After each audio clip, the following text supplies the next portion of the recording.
for three to tie it. 31 seconds left.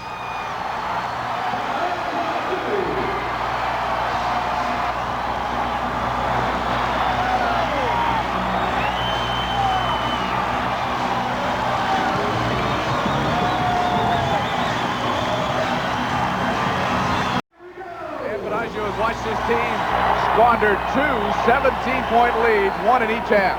But they have the ball here. Mitchell to inbound it. Chipped away, stolen by John Gay. Back to Black.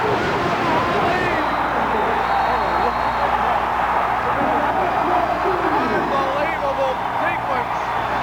And it's the Racers by two. Quad City uses its last full timeout.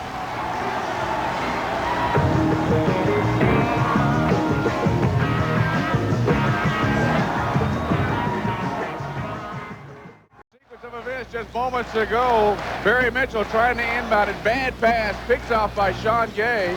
He somehow finds Alex Blackwell trailing, and Omaha has the lead with 26.2 seconds left.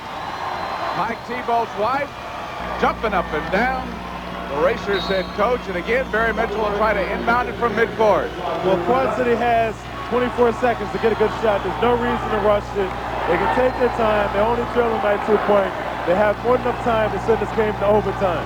George with the ball out front, looking to turn the corner.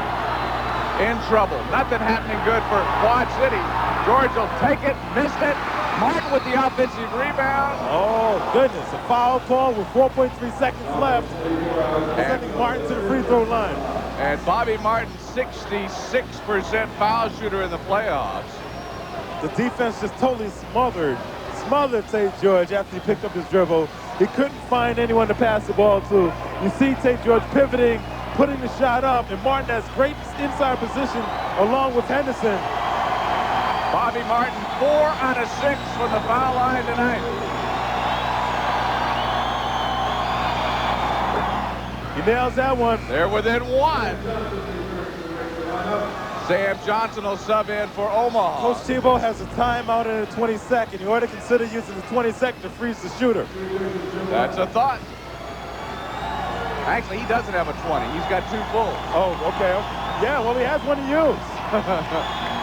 Bobby Martin looks to tie it. This may be the game with 4.3 seconds. Or overtime. Yeah. These two teams have seen overtime in this series. We're tied again. Bobby Martin comes through. But Omaha will get one last crack at it in regulation. We are tied at 118, 4.3 seconds left in regulation. Jim Les, you want to overplay that, keep the ball out of his hands. They get the ball into Les. Ball's turned over and flung up the court by Quad City. We will go to overtime. A lot of contact on that play. Yes, there was. They slapped and pawed at Jim Les. The ball came free. The whistles did not blow. We will go to overtime. The third game in this 5-game series to go to OT. We're knotted at 118. And Quad City's going to win the championship 4-1. And I think what's most remarkable is the way this game started, that it was in doubt in the closing moments, Bernard, because Quad City, having won the first 2 games here, came out and just looked like they were going to blow Omaha off the court early. Well, they found themselves, the Racers, that is, after they dropped down by 17 points, they started to play their game offensively. They started to play very aggressive defense on their part. They even came out in their full court press, was able to change the tempo and effective. But Quad City is just a very experienced basketball team. They're deep ball club with a tremendous amount of versatility. And when final analysis, they just wore the Racers down. You can get a nice look at that championship goal of the CBA heading over to Quad City. And as has been the case for both teams throughout this series, the backcourts coming through real big. Tate George now leads Quad City with 26. His backcourt mate Chris Childs has 23. Jim Last, the leading scorer in the game, with 32. Sean Gay, the other starting guard for Omaha, has 24.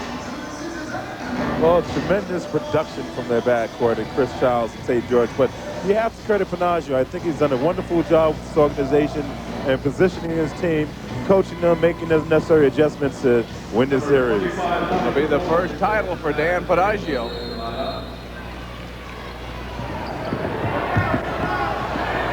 Mullen cranks up the three, no good. Barry Mitchell with the rebound. 5 seconds to go. Ball comes free. Les will put up a three. And Jim Les cans it to make it a 5-point game with less than a second to go. Quad City wins the 1994 CBA Championship. The coaches congratulating each other. Dan Panaggio's ball club wins the title. This is a time of celebration. You see the owner of Quad City. She's excited about it all. The players are excited. Coaches are excited. Everyone's excited. I'm sure they're celebrating in Quad City right now. Omaha won the title last year on the road in Grand Rapids, and this year they surrender the title on their home floor as Quad City wins it in overtime, 132 to 127. Good shot of Coach Panaggio there, being congratulated by everyone on this title. He deserves it. And there were a lot of fans staying at the same hotel where we and the Thunder are staying. A lot of Quad City fans, I should say. And you see Mose Cheeks, the assistant coach of the Quad City. He tends to find his way around championship teams. Isn't that the truth? Former NBA great Maurice Cheeks, the NBA's all-time steals leader. There's Steve Eidelman, the owner of the Omaha Racers, who are no longer the best in the CBA. That title now belongs to the Quad City Thunder, who win the series 4-1. We'll be back and go into the winning locker room of Quad City right after this break. The Thunder win it by 5 in OT. 32-127. Now let's go to the winning locker room and join Nancy Lieberman-Klein. Well, thank you, Alan. I am in a very excited Quad City locker room. Now that they've wrapped up the 1994 CBA title, I have Lamping and Potter DeLong, the owner. This has to be a very special moment in your life. This is the most terrific moment in my life. It's every franchise owner's dream. Now, in 1991, you had the opportunity to go for the title as well. Wichita Falls came out on top, but now the sweet success belongs in Quad City. What are you going to tell these guys when you're alone with them? Oh, they're the best team in the whole world. And Coach Panaggio. Let's get Coach Panaggio up here. Come on up here. The championship trophy given by Mark Lamping. Coach Panaggio, did you think you would be able to sweep Omaha 3 straight in their building? Well, we tried to take it one at a time. Obviously, if you look ahead, you say, I don't know if we're going to get 3, but we took one at a time, and we just did a great job of hanging in there, especially when things went against us there in the fourth quarter. Came back, played good overtime game. But it didn't look like anything went against Quad City. You shot well, you played great defense in the series, and you seemed to have the key shots when you needed it throughout every close game.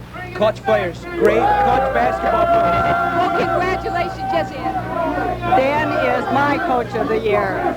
Well, he might be a lot. Coach Mark Lamping, tell us about the CBA Championship trophy and what it means. Well, it's a wonderful trophy named in honor of Jay Ramsdell, ex-CBA commissioner. It's an honor well deserving for Jay, and he'll always be in our memory. Well, we know Jay did a lot for the league, and you're right, he will be missed. But we have all these big guys up here in front of us, and the most valuable player in the game is Chris Childs. He's right in front. And I don't think anybody cares about giving Chris the trophy at this point. But we would like to get Chris Childs up here because he did get the championship, the MVP trophy, and here you go. And our MVPs courtside were Bernard King and Alan Stone. We're going back courtside. Thank you very much, guys. Okay, Nancy, that will put a cap on the 1994 CBA season. It is a great one, and Quad City, the new champion, by virtue of beating Omaha in overtime, 132 to 127. Don't forget, coming up next year on The Deuce, Max Out, the Extreme Sports Show. So, for Bernard King and Nancy Lieberman-Klein, I'm Alan Stone. We've enjoyed covering the CBA this season here on The Deuce. And now saying goodnight from Omaha, Nebraska, where Quad City is the new CBA champion.